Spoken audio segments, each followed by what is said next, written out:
만나는 역사 속 이야기, 다채로운 선거의 세계가 선거학개론에서 펼쳐집니다. 옆길로 새는 지식열전 선거학개론. 자, 오늘의 주제는요, 선거와 정통 칼리프의 탄생입니다. 칼리프는 옛 이슬람 공동체의 지도자를 뜻하는 말인데요. 오래전 이슬람과 관련된 이야기들이 준비가 많이 됐으니까 또 기대 많이 해주시고요. 자, 오늘 함께 하실 두 분 바로 인사 나눠보도록 할게요. 박광일 작가님, 함규진 교수님 함께합니다. 두 분 어서 오세요. 안녕하세요.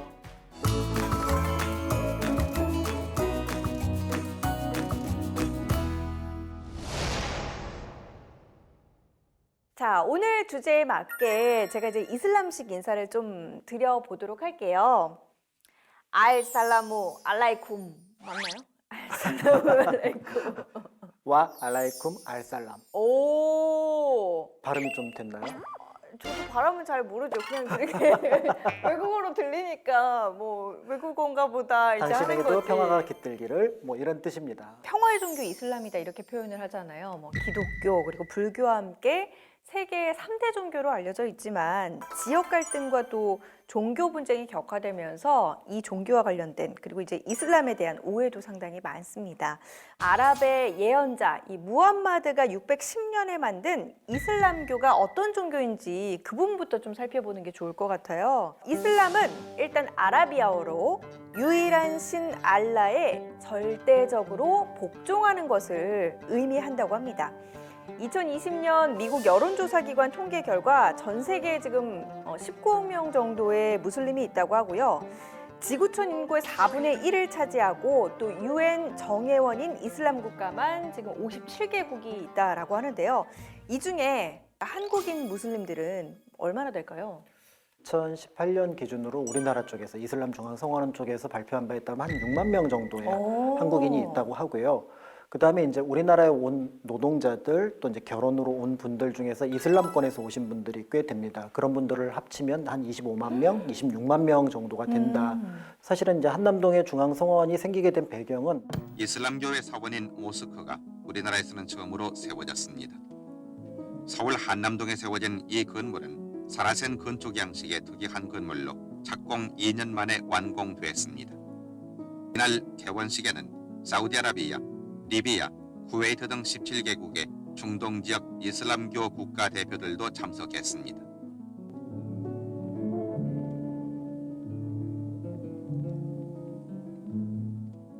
그런데 우리나라에는 이슬람교가 1955년 주한 터키 부대의 한 군목에 의해 들어와 현재 3,800여 명의 신도가 있습니다.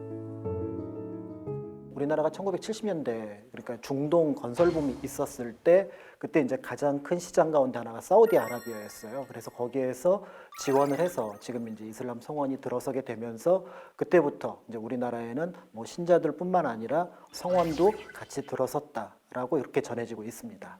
자, 그럼 이제 우리가 이야기하고 있는 이 이슬람교 유일신 알라는 누군가요? 알라 신이라고 말하면 그 신이라고 똑같이 말하는 것 같습니다. 유일신이고 전지전능한 절대신이다 이렇게 볼 수가 있는 거죠. 유대교가 이제 기독교의 전통을 계승해서 그 다음에 만들어진 종교다 보니 그 전에 유대교에서 믿었던 그 성서로 생각하고 있는 구약, 기독교에서 새로, 그러니까 개신교에서 새로 만들어지고 있는 신약 그것을 다 받아들입니다. 그리고 예수도 예언자라고. 아브라함도 예언자라고 다 이렇게 똑같이 생각을 해요. 다만 신의 아들이라고는 생각을 안 하는 거죠. 무함마드처럼 그냥 신의 말씀을 전하기 내려온 사람이다 이렇게 보는 것이고 그리고 이제 마지막으로 이제 무함마드 그들이 말하기로는 최후의 예언자 세상이 멸망할 때까지 마지막으로 내려온 예언자가 전한 신의 말씀이 이제 쿠란으로 해가지고 지금 천집이 돼 있는 거죠. 그래서 구약과 신약과 쿠란을 모두 믿고 따르는 종교가 바로 이슬람교라고 할 수 있겠죠. 그렇다면 이 쿠란 같은 경우는 뭐 성경이나 불경처럼 뭐 이슬람교의 경전이다 이렇게 생각하면 될까요? 그렇죠. 이슬람교의 경전인데 뭐 다른 경전과 비슷하게 예언자의 입, 그러니까 무함마드의 입을 통해서 밖으로 나온 것, 그러니까 신의 뜻입니다. 이 꾸란 역시 이제 어떻게 보면은 거기 예언자의 의견들이 조금씩 들어있는데 그는 하디스라 해서 구분을 합니다. 칼리프 우스만 때 이것을 현재의 꾸란으로 정리를 하게 되면서 그게 이제 정통으로 인정받아서 지금까지 내려오게 되고요. 꾸란이 이제 원래 뜻은 아랍어로 보면 그냥 읽는 것, 읽어야 하는 것 이런 정도로 해석이 되는 그런 책이라고 보시면 될 것 같습니다. 자, 그럼 이제 오늘 주제에서 우리가 꼭 기억해야 하는 핵심 인물, 알라의 계시를 받은 예언자 무함마드입니다. 무함마드 어떤 인물일까요? 널리 알려져 있는 것처럼 뭐 인류의 조상을 이제 아담으로 보고 쭉 내려오면 아브라함이 내려오게 되는데요. 이제 아브라함 같은 경우가 사실은 이제 부인이 여럿인데 그 중에 이제 정부인인 사라가 있었고 그 다음에 나중에 여종이었던 하갈이 있습니다. 근데 이제 사라와의 사이에서 낳은 게 이삭이고요. 그 다음에 이제 먼저 나왔죠. 사실은 하갈에서 먼저 나왔던 게 이스마엘이 되는데 그 이스마엘이 쭉 내려온 거는 아랍의 종족이 되는 거고요. 이삭이 쭉 내려온 거는 이제 나중에 이스라엘, 유대족이 되는 겁니다. 그러니까 사실은 공통의 조상 속에서 이렇게 이제 갈라졌고 이스마엘에서 내려온 종족 중에서 거기에서 이제 우리가 알고 있는 무함마드가 탄생했다. 이렇게 이제 알려져 있습니다.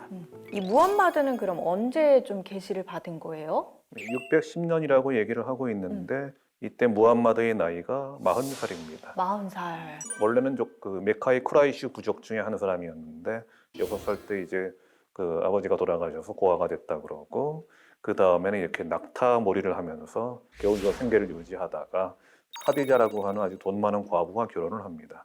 그래가지고 이제 좀 생계가 펴게 되면서 이제 내가 40이 돼가는데 인생은 무엇이고 나는 무엇일까 뭐 아마 고민이 많았겠죠. 그러다가 이제 610년 40살 되는 해에 가브리엘이라고 하죠. 지브리라고도 발음되는 그 천사로부터 이제 신의 말씀을 전해 듣게 되죠. 그래서 내가 이제 나가서 이 신의 말씀을 전해야 되겠구나 이렇게 생각을 해서 그 이슬람 신도 제1호로 본인의 부인의 하디자를 전도하고 알리라든가 오스마이라든가 그런 사람들을 차례차례로 전도해가지고 이제 세력을 갖습니다. 근데 당시 아랍에서는 다신교가 이렇게 좀 세력을 잡고 있었거든요. 그래서 상당히 박해를 합니다.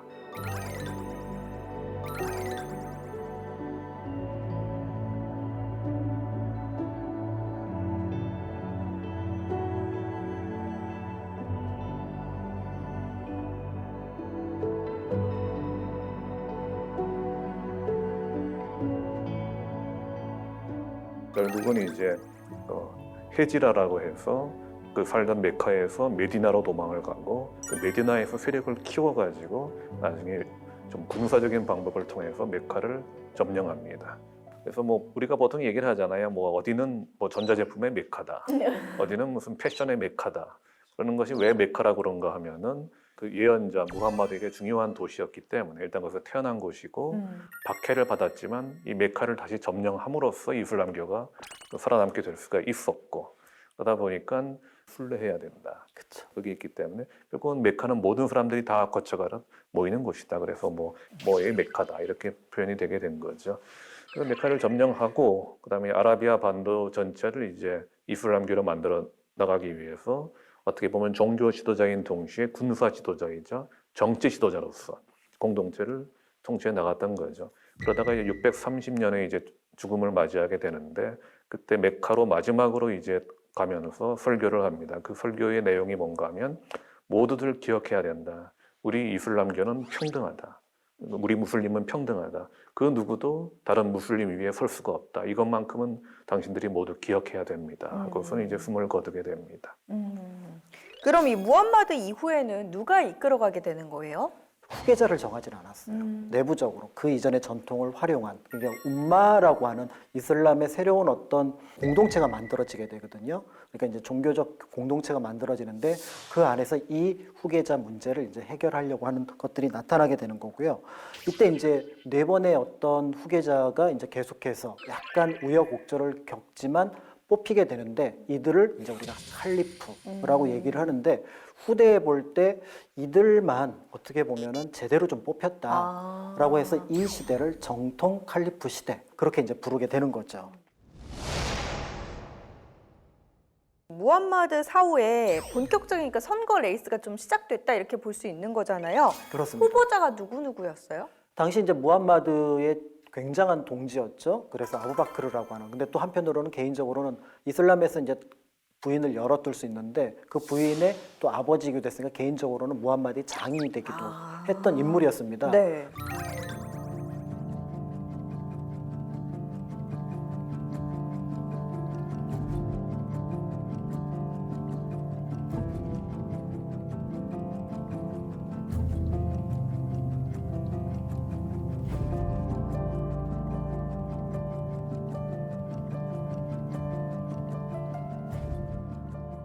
굉장히 이제 덕이 많고 많은 사람들이 이제 지지를 받았던 인물이기도 하고요.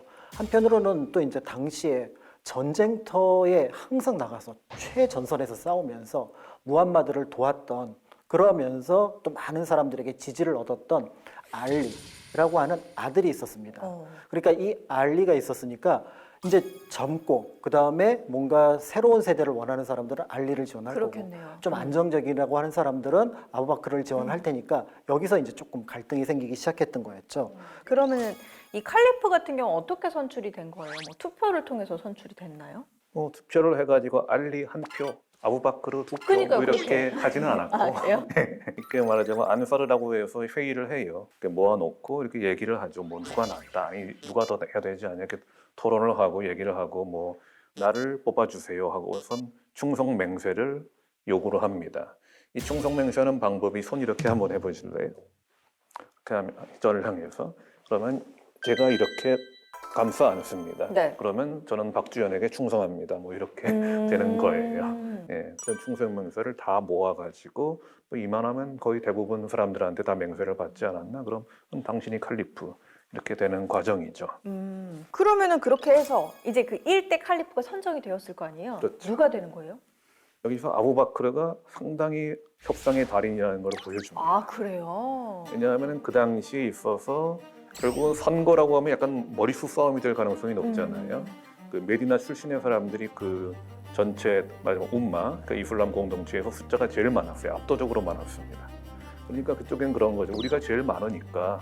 그리고 우리는 뭐냐, 그 메카와 메디나파가 있는데 이 메카파 사람들은 처음엔 예언자를 박해하지 않았나. 나중에 가서 군사적으로 점령당한 사람들인데 우리는 처음부터 예언자를 믿고 함께 예언자와 싸우고 예언자를 도왔던 사람이니까 우리가 중에서 칼리프가 나와야 되지 않나 이렇게 주장을 한 거죠. 상당히 설득력 있잖아요. 네. 게다가 숫자도 많아. 그렇죠. 근데 아부바크르이 나와가지고 당신 말대로 일리가 있는데 생각해봐요. 우리가 어렵사리 해가지고 그래서 메카 사람들을 우리 이슬람으로 끌어들였잖아요. 근데 메디나에서 칼리프가 나와버려요. 메카 사람들이 가만히 있겠습니까? 그럼 우리 이슬람 공동체가 겨우 됐던 것이 이 예언자의 죽음과 동시에 또 갈라집니다. 그러면 안 되지 않습니까? 그 메카 쪽에서 말하자면 그 중에서도 쿠라이시 출신이 칼리프가 돼야지 우리 공동체가 그냥 유지가 됩니다. 해가지고 설득을 해서 결국은 그쪽이 그냥 알았다고 하고 넘어갑니다. 그래서 결국은 이제 아부바크르와 방금 나온 알리 둘 다 이제 메카 출신이고 쿠라이시고 또 이제 예언자의 친인척이기도 하니까 누가 되느냐의 문제인데 네. 여기서 나중에 제2대 정통 칼리프가 되는 우마르 이븐 하탑이라고 하는 사람이 역할을 합니다. 아부바크르하고 상당히 친했거든요. 그래서 돌아다니면서 여러분 여기 이제 아부바크르 뽑아주십시오. 예. 이런 식으로 아주 그냥 혼자서 요새를 하고 다다닙니다. 그래가지고 결국 그게 모여가지고 많은 사람들이 아까처럼 이렇게 아부바크르의 손을 이렇게 잡아서 초대 정통 칼리프로 아부바크르가 당선이 되게 되는 거죠. 근데 문제는 2년 만에 이분도 세상을 떠나요. 아이고. 예. 그러니까 그렇게 보면 이제 그럼 알리하고 경쟁을 했으니까 이제 네. 알리의 세상이 오겠구나. 그러니까요. 그렇게 볼 수가 그러면 이어서 있겠죠. 이제 2대 칼리프는 알리가 되는 거 아니에요? 그렇게 될 수 있겠죠. 어. 그런데 여기서 아부바크르가 또 수를 써요. 어떻게요? 죽기 전에 네. 우마르에게 주겠노라 이렇게 아예 지정을 해버립니다. 그러니까 그때 또 알리가 밖에 나가 있었어요. 네. 그래가지고 그 틈을 타가지고 이렇게 다들 빨리 우마르가 돌아다니면서 제가 지명을 받았습니다. 이번에 저 믿어주세요 해가지고 알리가 돌아와 보니까 이미 게임이 끝났어. 그래가지고 알리로서는 굉장히 억울하게 그 선거에서 밀려난 거죠. 제2대 칼리프로 우마르가 당선이 된 겁니다. 그럼 우마르는 얼마나 해요? 우마르는 한 10년 정도 합니다. 그리고 우마르가 어떻게 보면은 된 게 이슬람으로서는 다행이었어요. 이 사람이 거의 정복 왕이에요. 그리고 여러 가지 국가 제도라든가 법률이라든가 화폐라든가 그런 거를 전부 다 우마르가 만듭니다. 거의 뭔가 이제 나라를 처음 시작한 사람은 무함마드지만은 제대로 틀을 갖춘 사람은 우마르다. 그렇게 할 정도로 굉장히 공헌을 많이 했죠. 하지만 불신도 있게 되는 거죠. 왜냐하면 누구겠습니까? 그런 사람들이. 반대파 사람들? 그렇죠. 네. 굉장히 뭔가 미워하고 싫어하고 그런 게 굉장히 많아졌습니다. 그래서 결국은 10년 만에 암살을 당해서 죽어요. 그러면은 10년이 지나도 사실상 알리는 그때 어렸으니까 이제 좀 정치를 할 수 있는 그런 예, 이제 나이잖아요. 중년이 됐죠. 네, 그럼 또 알리가 이제 돼요? 예, 칼리프가? 또 이제 제 1순위는 마찬가지죠. 근데 또 안 돼. 그러니까 우마르는 그 죽어가면서 바로 죽지는 않았고 네. 수사를 다 준비하고 뭐 이렇게 한 다음에 죽습니다. 지명 방식은 문제가 있다. 내분이 일어날 가능성이 많으니까 후보자를 내가 6명을 이렇게 찍을 테니까 그 중에서 너희가 알아서 뽑아라. 그래서 알리도 포함해가지고 6사람을 칼리프 후보로 만듭니다. 그러면 뭐 알리가 거의 뭐 0순위 내지는 1순위로 됐을 네. 것 같은데 네. 담합을 안 돼요? 합니다. 나머지 5사람. 알리가 되면은 완전히 피바람이 불겠구나. 이 사람 되면 안 돼. 우리 다 죽어. 그 생각한 거죠. 그래서 5사람이 담합을 해가지고 한 사람을 밀어줍니다. 그 중에서 그게 이제 제 3대 정통 칼리프가 되는 오스만이죠. 그럼 오스만은 어떻게 돼요? 오스만도 죽습니다. 죽어요? 암살당하죠. 아, 살해당합니다. 진짜요? 예. 네. 그러니까 제 초대 칼리프인 그 아부바크르 이외에는 제명해 죽은 사람이 없어요. 그럼 오스만도 죽었겠다. 이제 4대 정통 칼리프가 또 등장을 해야 되는 거잖아요. 그럼 이 4대 칼리프 알리가 되나요? 동시에 후보로서 2사람이 더 있었는데 그 사람들한테 몰려가가지고 당신들이 뭔가 알리한테 후보자를 추대를 하라 강요를 하는 거예요. 우리도 후보자인데 아무리 뭐 알리보다 세력이 떨어진다지만 우리가 그런 것까지 해야겠나 싶은데 군중들이 잘못하면 맞아 죽겠어 하면 안 했다가 그래서 결과 가지고 알리한테 저기 우리의 충성 맹세를 받아주시오. 당신이 우리의 칼리프가 돼주시오. 그렇게 합니다. 그러니까 마지못해 알리가 받아들여서 드디어 칼리프가 돼요. 4대 칼리프가 되죠. 근데 또 후유증이 있습니다. 그러다 보니까 결국은 그 2사람이 생각해 보니까 너무 열받는 거예요. 그래서 우리는 강요당해서 충성맹세한 거기 때문에 그건 무효. 우리도 칼리프가 될 수 있다. 이런 식으로 각자 반란을 일으킵니다. 거기다가 아까 나왔던 아부바크르 초대 칼리프 그 사람의 딸이 무함마드의 가장 사랑하는 그 아내였거든요. 이름이 아이샤라고 합니다. 그 아이샤가 또 그 반란군 편에 붙어요. 자신의 사위라고 할 수 있는 또는 뭐 양아들이라고 할 수 있는 알리와 맞싸웁니다. 처음에는 뭔가 이렇게 하나로 단결되어 있었던 이슬람 공동체가 이제는 굉장히 서로 싸우고 전쟁을 하고 난리가 난 거죠. 그런 상황에서 알리도 생각해보니까 이거 너무 심한 거예요. 그래가지고 야 이번에 전쟁을 끝내야겠다.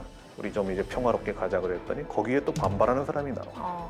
뭔가 하면은 그 사람이 하지리파라고 그러는데 그 사람들은 당신은 말하자면은 이제 신의 대리자일 뿐이고 신 자체가 아닌데 전쟁은 그 신의 뜻대로 하는 거라고. 근데 당신이 왜 전쟁을 끝이라고 하느냐? 이거는 성전인데 누가 정통 세력이고 아닌지를 구분하는 성전인데 왜 당신이 아무리 정통 세력 칼리프라고 하죠? 그럴 권한이 없다. 해가지고 그 사람들이 더 이상 알리를 칼리프로 하지 않겠다 해서 또 뛰쳐나와요. 이렇게 해서 서로 분파로 갈라지고 결국은 알리가 그 사람들, 하지리파 사람들에게 암살돼서 결국 또 죽습니다.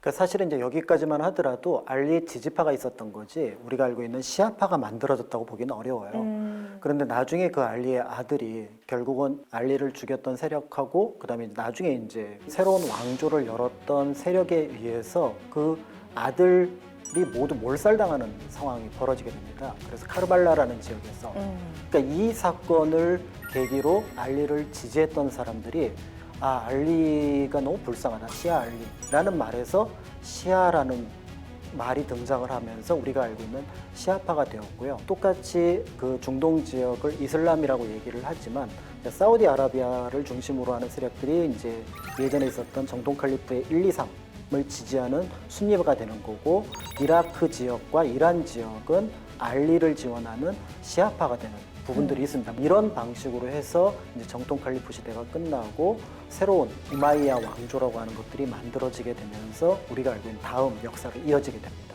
그러니까 정통 칼리프 시대가 의미하는 바를 지금 거기서 좀 찾아볼 수 있는 거죠? 그렇습니다. 그래서 우마이야 왕조가 되면은 말 그대로 이제 왕조가 칼리프는 되는 거죠. 네, 그냥 대를 이어서 가는 거고요. 그런 방식으로 되면서 그 초기의 전통이 이제 끊기고 사라졌다고 볼 수가 있고요. 역설적으로 이제 그렇게 사라지니까 정통 칼리프라고 하는 얘기는 후대 이제 이슬람 국가들에게는 그 시대가 모범이 되는 거예요. 추천을 통해서 그다음에 우리의 뜻을 모아서 우리의 공동체의 뜻을 발휘할 수 있는 사람을 지도자로 뽑자. 이런 내용들이 이제 그 시대가 남겨준 그런 어떤 긍정적인 유산이라고 볼 수가 있는 거죠. 네, 돌고 도는 선거의 이야기, 이 선거로 탄생한 정통 칼리프의 이야기를 들어봤는데요. 자, 옆길로 새는 지식열전 선거학개론, 이슬람 이야기 계속해서 이어가 보도록 하겠습니다. 자, 정리해보자면 4대까지 이어진 정통 칼리프 시대가 끝나고 나서 이 수니파, 시아파 어떻게 되었을까요? 보면은 이제 아까 말씀하신 우마이야 왕조가 만들어지고 무아이야로부터 해가지고 그 다음에는 또 그 왕조가 한번 엎어지고 아바스 왕조가 이어집니다. 이쪽은 다 순입니다.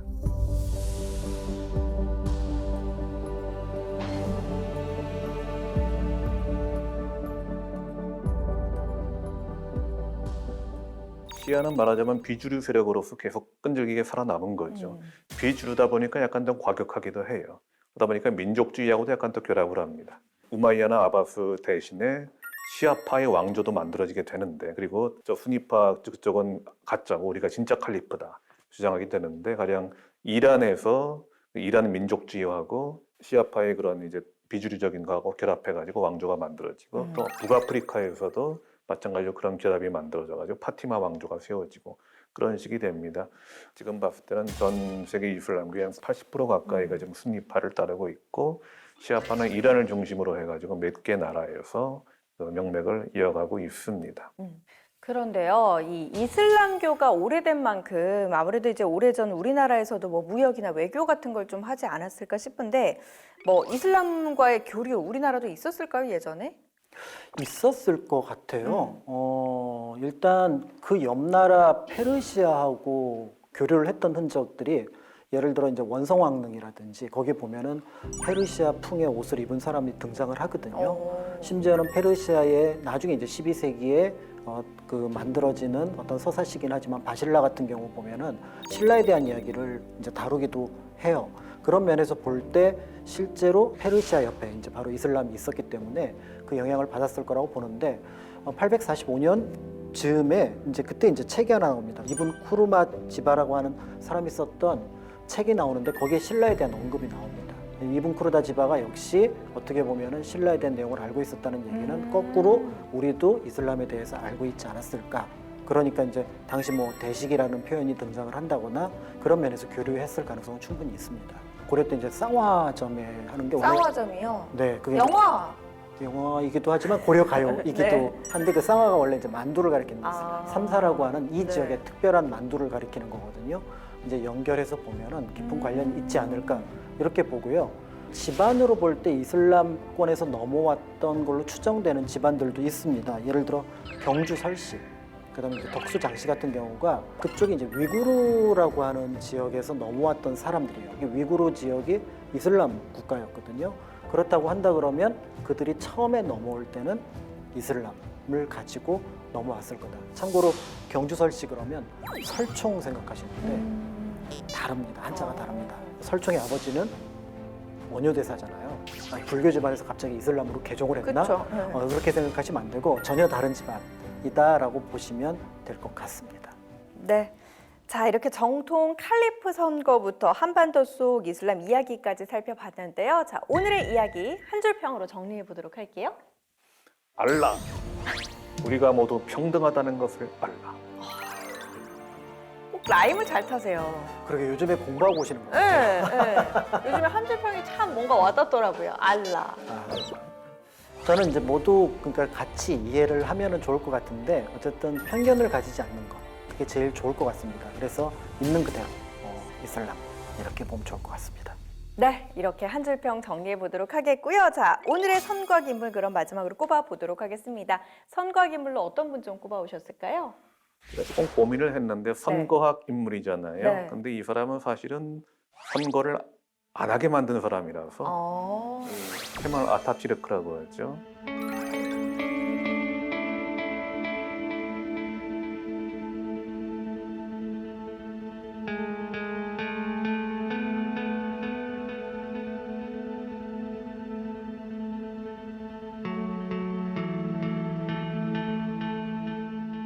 원래 이름은 무스타파 케말입니다. 근데 이제 파샤나 이제 아타투르크는 존칭으로 붙은 거고, 아타투르크는 터키의 아버지 그런 뜻을 갖고 있습니다. 그러니까 터키에서 국부로 존경을 받고 지금도 터키를 가다 보면 곳곳에서 그 사람의 초상이라든가 동상이 발견될 정도로 아직도 많은 존경을 받고 있다고 그러죠. 터키 공화국의 제1대 대통령이고요. 이분은 이제 제1차 세계대전 때 갈리폴로 전투에서 영국군을 무찌름으로써 그 국민적 영웅으로 이제 떠올랐었고요. 외교수를 잘 발휘해가지고 이제 그리스와의 전쟁을 잘 수행했습니다. 지금은 뭐 그리스가 이렇게 약해 보입니다만 그때는 터키가 워낙 약해져 있었기 때문에 그리스가 터키 전체를 막 점령하려고도 하고 그랬었어요. 근데 거기서 그리스인들을 쫓아내고 지금의 이제 터키 영토를 지켜냅니다. 그러니까 그야말로 이제 국부라고 할 수밖에 없는 그런 엄청난 존경을 받고 당연히 초대 대통령이 됐죠. 터키는 종교 분리를 실천한 나라다. 이슬람에서 최초입니다. 칼리프 제도를 아예 폐지해버리고 그리고 이제 국가 헌법이라든가 여러 법률에서 종교 색채를 다 없앱니다. 터키를 근대적인 국가로 만든 거죠. 그런 업적을 세웠고 우린 터키어를 하는데 왜 아랍 문자를 써야 되냐 해가지고 알파벳으로 다 바꿔버리고 그런 식으로 나라 전체를 완전히 만들었다고 할 수 있을 만큼 그런 큰 업적을 세웁니다. 근데 다만 독재는 했습니다. 죽을 때까지 계속 종신 대통령을 한 겁니다. 위대한 사람은 위대한 사람인데 선거학 인물로 말하기는 어렵지 않느냐? 근데 한편으로 제일 처음에 무함마드가 죽어가면서 했던 말 모든 무슬림은 평등하다. 무슬림 위에 다른 무슬림을 두지 말아라. 이게 이슬람교의 가장 큰 특징이거든요. 근데 오늘 얘기가 나온 것처럼 결국은 칼리프가 왕조화가 되고 사실상 군주가 되면서 깨졌는데 그것을 다시 원래대로 돌렸다. 이게 케말의 아타투르크의 계획을 통해서 말이죠. 그래서 어떻게 보면 다시 태어난, 다시 나타난 정통 칼리프라고 볼 수 있는 사람이 그런 세속적인 거에 한정되지만 케말 아타투르크다. 그래서 이슬람교에 있던 원래의 정신을 살리면서 그런 민주주의적인 정신을 또한 살렸다는 뜻에서 케말 아타투르크를 선정해봤습니다. 네. 네, 저는 아타투르크랑 완전히 반대에 있는 존재일 것 같아요. 네. 개인도 아니고 단체입니다. 그래서 무함마드를 따르는 사람들, 그래서 무함마디아라고 하는데요. 이슬람 국가 중에서 인구가 가장 많은 나라가 어딘지 아시나요? 모르겠어요. 인도네시아입니다. 어. 2억이 넘거든요. 어. 그러니까 우리는 보통 중동을 생각을 하지만 네. 단일 나라로서는 가장 큰 이슬람 국가가 이제 바로 인도네시아가 되는데 여기에 있는 단체입니다. 그래서 1912년부터 일종의 이제 종교 운동을 펼치는 우리는 그러니까 새롭게 무함마드의 뜻을 배우고 어떻게 보면 이슬람의 어떤 율법을 지키고 이런 것들을 갖춰가는 그런 단체인데요. 여기서 크게 두 가지 면에서 기존에 있었던 이슬람 어떤 단체들하고 차이가 보이는데 첫 번째는 뭐냐면 지도자를 선출하는 방식이 일종의 블록 투표를 해요. 그러니까 어느 한 명을 투표를 하면은 1등이 예를 들어 10표고 2등이 2표면은 이 1등의 힘이 굉장히 강하잖아요. 그런데 여기서는 투표를 할 때 중앙위원들의 후보자를 먼저 9명을 뽑는데 그 9명을 투표를 합니다. 그러니까 1등이 100표면 2등이 90표예요. 사실은 1등의 인기가 2등보다 10배, 20배가 많아도 9명을 하다 보니까 중복 투표를 하다 보니까 1등, 2등, 3등 차이가 거의 차이가 네. 없습니다. 그리고 그 안에서 다시 이제 9명 중에서 1등 그런 과정들을 거치다 보니까 뜻밖에도 독재를 하거나 누군가를 주도하기보다는 그 9명 또는 그 중앙총회가 하나로 뭔가를 의견을 계속해서 어떻게 보면 논의하는 과정을 거치게 되는 게 이 무함마디아의 특징이고요. 두 번째는 여기 가만히 보니까 1912년, 13년부터 인도네시아에서 활동을 하기 시작하는데 아무래도 우리가 다른 데보다 늦은 거는 교육인 것 같다. 그래서 여기서는 교육만은 서양에서 그다음에 배우다. 다른 나라에서 하는 것들을 참고를 하자 하고 학교를 세우기 시작해요. 그래서 초등학교, 중학교, 고등학교, 심지어는 대학교까지 이들이 이제 2010년까지 기준으로 보면 약 한 4천 개의 학교를 세웁니다. 그러니까 교육을 통해서 새로운 인재를 기르고 또 한편으로 그들은 계속해서 뭔가를 협의를 하고 다만 이제 중앙 정치에 나가는 거는 조금 조심스럽게 그래서 정당화되지는 않았지만 그 숫자가 무려 한 3천만 명 정도가 여기에 포함되어 있다고 하니까 우리가 알고 있는 이슬람의 초기 칼리프의 모습들을 잘 보여주는 어떤 그런 단체가 아닐까 싶어서 또 한편으로 성곽 개론에서 이런 어떤 대선거구제와 비슷한 그런 모습이거든요. 그런 어떤 모습들을 보여주는 존재로서 참고할 만하지 않을까 싶어서 준비를 했습니다. 무함마디아. 네. 이렇게 두 분 각각 선각 인물 꼽아주셨습니다. 자, 오늘은 이렇게 선거와 정통 칼리프의 탄생에 대해서 우리가 좀 이야기를 나눠봤는데요. 선거의 세계가 이렇게 무궁무진하다라는 점 다시 한번 되돌아보게 되는 것 같습니다. 저희는 다음 이 시간 또 다른 재밌는 이야기와 함께 돌아오도록 할게요. 함께해 주신 여러분 고맙습니다. 감사합니다. 감사합니다.